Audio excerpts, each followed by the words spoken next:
Oh, wait, it's not on.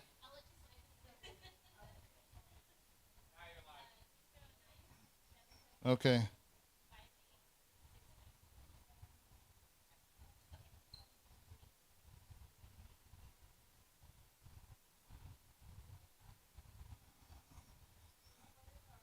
Oh, there it is. I'll give it like 1 minute. They're all 20. Yeah. It's going to be quick, Katie. I'm not going to take a lot of your time, Sister Katie.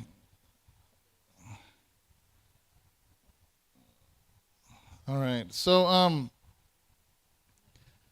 I told Sharon I was going to have a meeting just in case anyone had more questions. And I didn't want to just end the service and then you leave and then have questions. I want you to have your questions answered. And so is there anyone that has a question, first of all? Was everybody here to hear everybody else's question?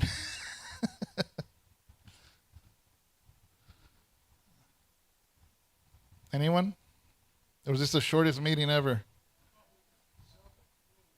Felipe, there's a full parking lot. Yeah. Yeah. What's good about having a full parking lot, I'm glad you asked that, is now we can have events. If we ever want to have a carnival or yeah, anything. Yeah, we have a full. I want to say there's what 40 parkings, 50 at the. Yeah, it's a big parking lot. That's a good question, actually. Huh?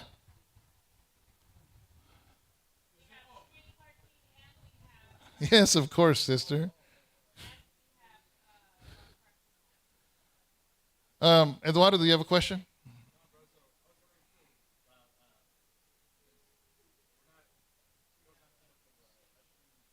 Yeah. Okay, so for those of you who are online, Eduardo's asking about the ushers and greeters. A lot of things have to be established, a lot, because I think that we've been very lax here because honestly, we're very limited here. And because of that, it's like, okay, usher, hey, can you just usher? Because the door's there. But when you have a facility like this, and because the entrance of the church, the parking lot, we need to have somebody, at least doing rounds because, we don't want somebody's car messed with. Um, it's going to have to be a team. So we want to really, what I said at the end of the sermon was, um, there's a lot of miscommunication here or uncommunication here. That cannot happen there, will fall apart. The worship team, the ushers and greeters, the teachers, we have to have a team just for the groceries. They're going to have their own pantry.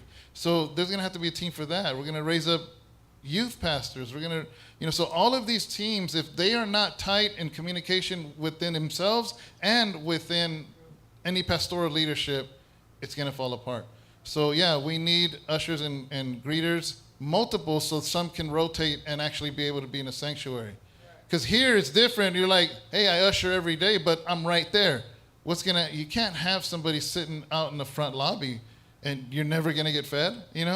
So one thing we did think though, for those that are gonna usher, is we're gonna piggyback off these speakers, and we're gonna have a speaker, because there's a lobby and then there's an entrance lobby.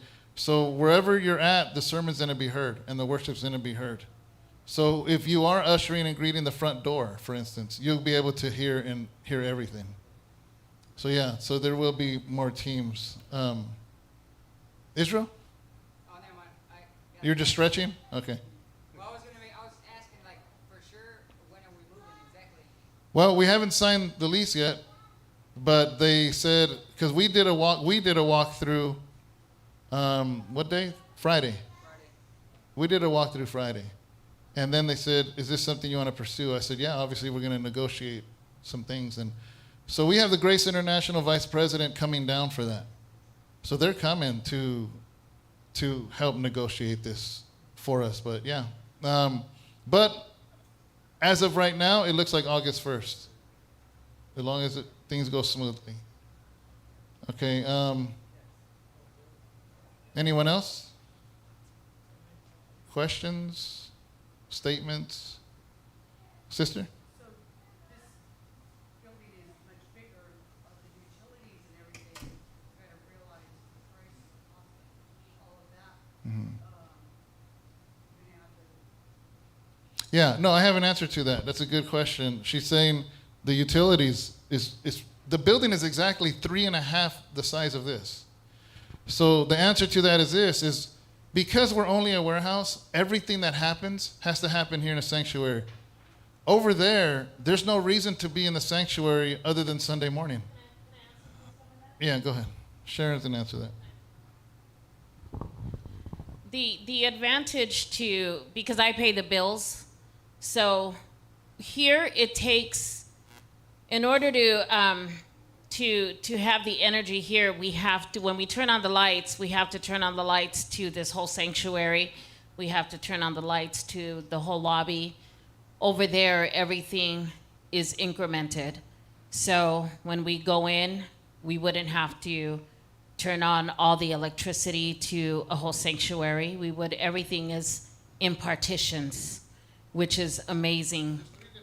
Yeah, there's 3 different AC units, to different sections. We wouldn't always have to utilize the whole area, which is wonderful. Other than just Sunday mornings, we can lock up certain areas.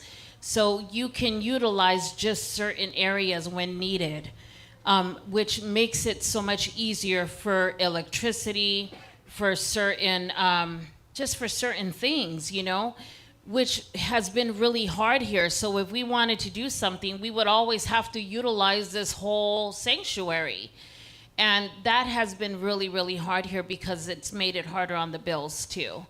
So over there, it makes it a lot easier for us. So if we wanted to have a Bible study in a 50-foot class, we would be able to just use that big old 50-foot class for just that one big Bible study, and that's all we would have to use.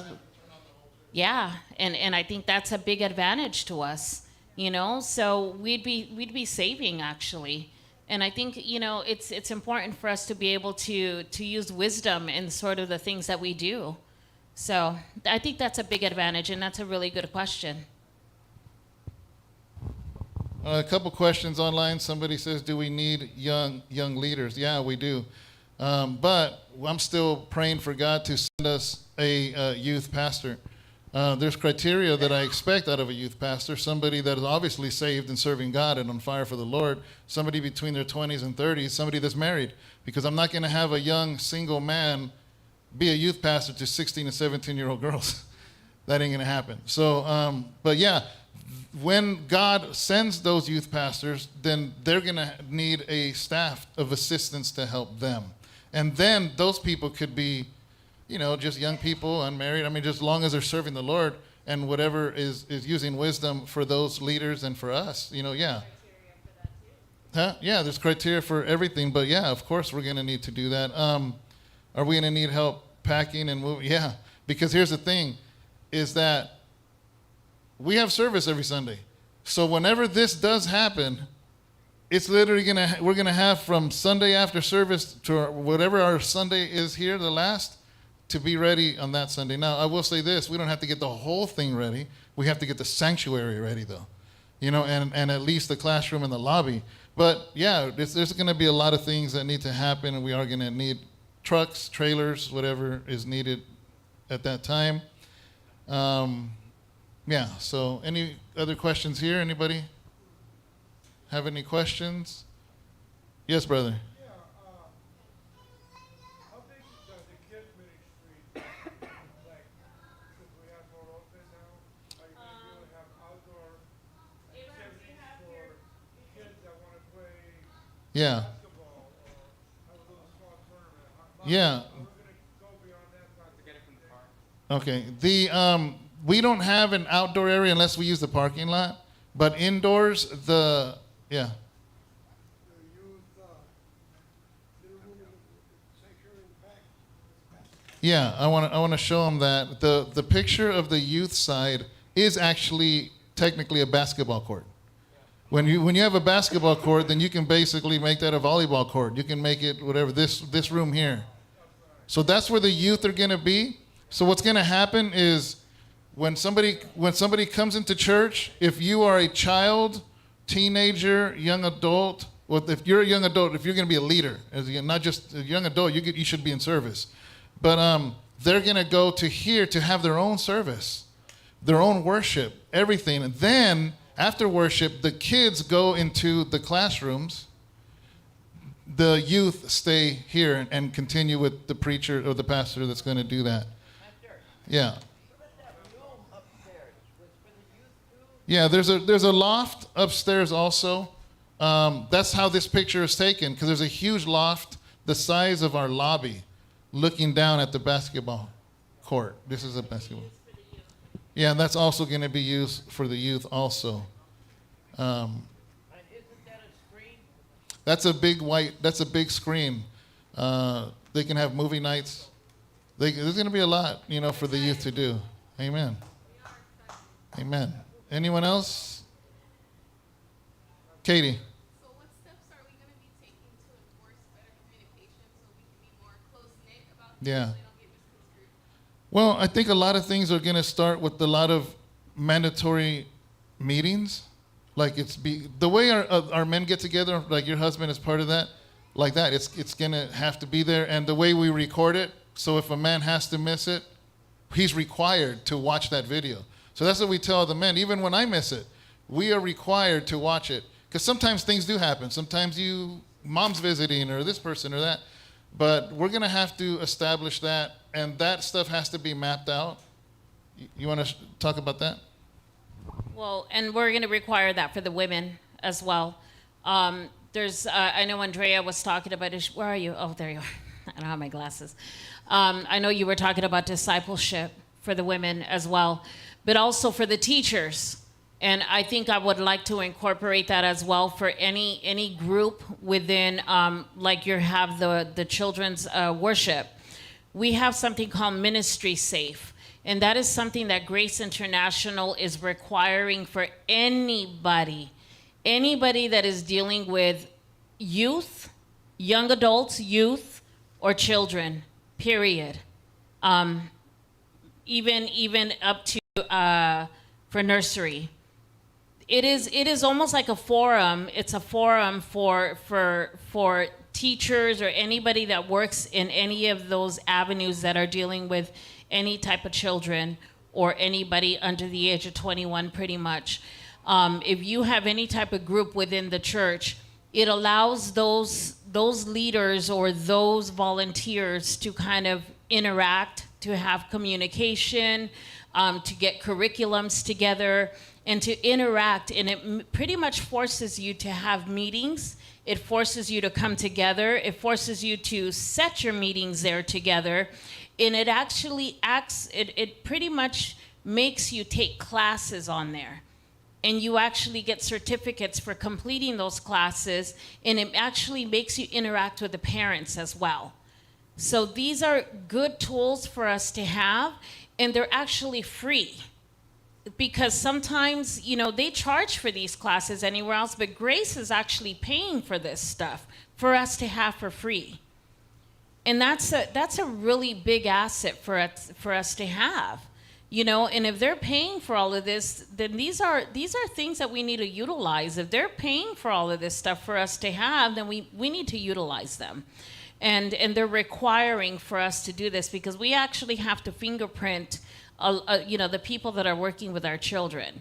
So I think it's time. If we gotta step up our standards, and we gotta step up to the plate now. And they're expecting this of us, and they're giving us the tools to do it. So now it's time for us to do it, and this is going to force us to communicate. So that's one thing, Katie, that we need to do so that we can start securing our children. Because honestly, the way the world is working out there now, we need to be the ones to and now start securing our children and making sure that nobody from out there tries to come in and hurt our children and try to do things to our children. We need to make sure of that. So this is going to help us to really, really secure and to help communicate with one another and communicate with our parents as well, because we need to teach. These are tools that they're giving us so that we can teach our children how to also take this to their home, because sometimes, unfortunately, sometimes our parents need to learn how to do this at home as well. They really do. I wanted to add to that too is that there has to be higher security. I love the fact that Grace International has implemented for Ministry Safe, for background checks, and for fingerprinting and all that, because we want our families to feel safe. We want our parents to feel safe. There's other things that we can implement that I'm already thinking right now at the top of my head. Like, for instance, what I don't want is where that hallway, because that hallway leads to nothing. So unless you were a child or a teacher, there's no reason for anybody to be back there. I don't care if you were the assistant last week and you're not assisting this week, you cannot be there. So I'm thinking of some kind of tag or something that are counted after every service. Like, let's say it's yellow day. And if you do not have that yellow tag, you have no business being there. So we want our parents to feel safe. And that is important because we want to keep our kids safe. And the only way to do that is to be strict in that sense. But so this right here, I'm thinking of having some kind of barrier or something that not any old person can just walk back and forth, because there's no bathrooms down there. There's nothing down there. It's just classrooms. Where are the bathrooms? There's 3 bathrooms in this building. One in the sanctuary and 2 Yeah. the huge main lobby. Yeah, the lobby, there's 2. Yeah, so there's 2 to the left of those chairs. There's 2 bathrooms. And then Men and women. and then one is to the right, and there's a kitchen. I don't know if I mentioned that in the sermon. So yeah, full kitchen. There's a stove, the sink, yeah. Anybody else? You have a question, Mija?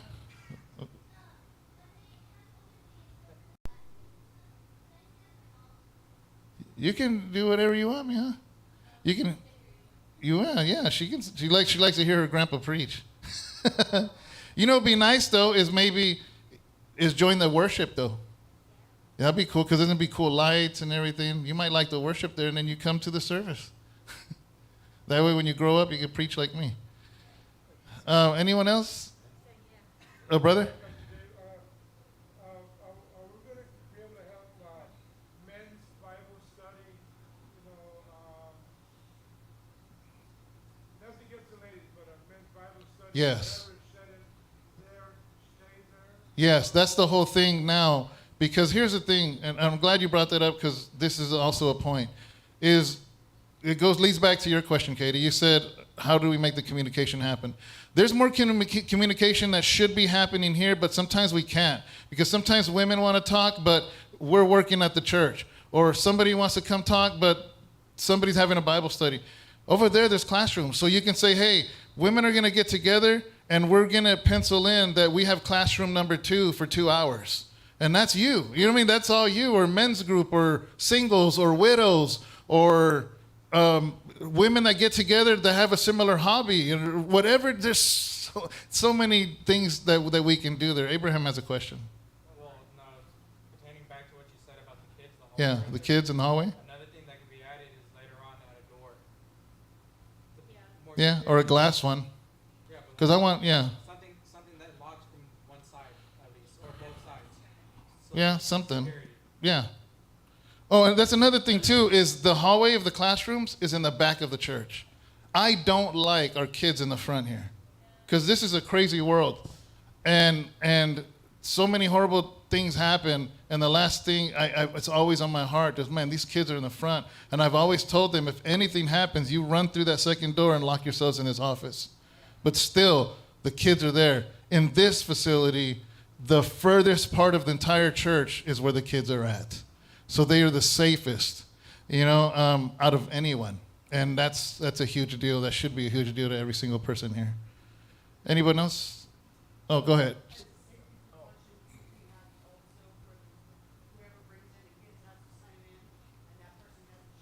Yeah, we're going to create a whole system. Yeah, so Grace International, they're going to help train us because they have like digital sign-ins and things like that. They're going to train us all. That's why Grace, all the way from headquarters to here, is going to just completely help us make this transition to a full-blown type of church thing. Who else had a question? Oh, Sister Lydia? Okay. So, and we talked about this before, is that so many times, thank God, they haven't been able to, but, they have tried so many times to get into this building. And I know that the police department is kitty corner from us. Is there anything else that's open right there that There's we don't feel isolated? Yeah, well, that whole shop, the whole block got bought out. So within that is going to be us moving in. There's a Mexican restaurant. There's a tattoo shop that's brand new, and there's another shop. So there's about 6 other empty buildings that they're trying to fill right now. And then across the street is the Old Mill restaurant. And then the back side, our corner of our church faces the back corner of the police department, is their garage. So there's constantly police leaving and coming and going, day and night, all the time. So if you sit out in church in front of the side of the building, you're just constantly watching police officers drive by, which is a good thing. Yeah. So, yeah. Any other questions? When we were there before, there was always homeless people in doorways. Yeah. Yeah. So, guys, he mentioned something. See, there was a Spanish church there before. And at a time when we didn't have a building, we actually were renting with them for 5 months. That Spanish church doesn't exist for the last 2 or 3 years. But at that time, there was an issue with homeless sometimes coming into where the doorways are because it's dark. But here's the problem. Our building here is lit all the way around.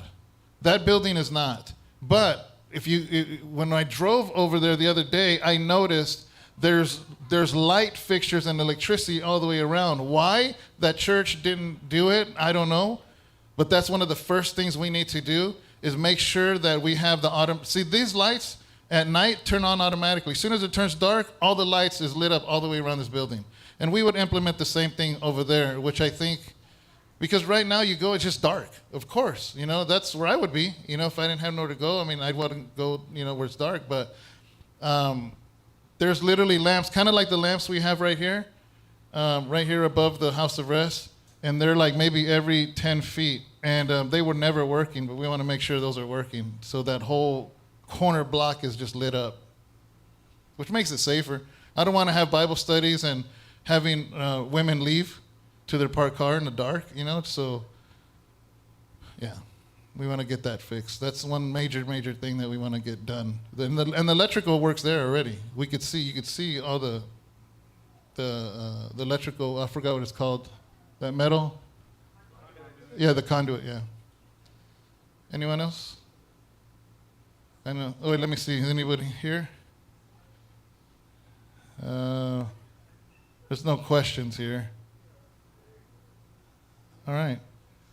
So I think that's pretty much it, guys. So we're going to keep everyone posted. Obviously, tomorrow's Memorial Day.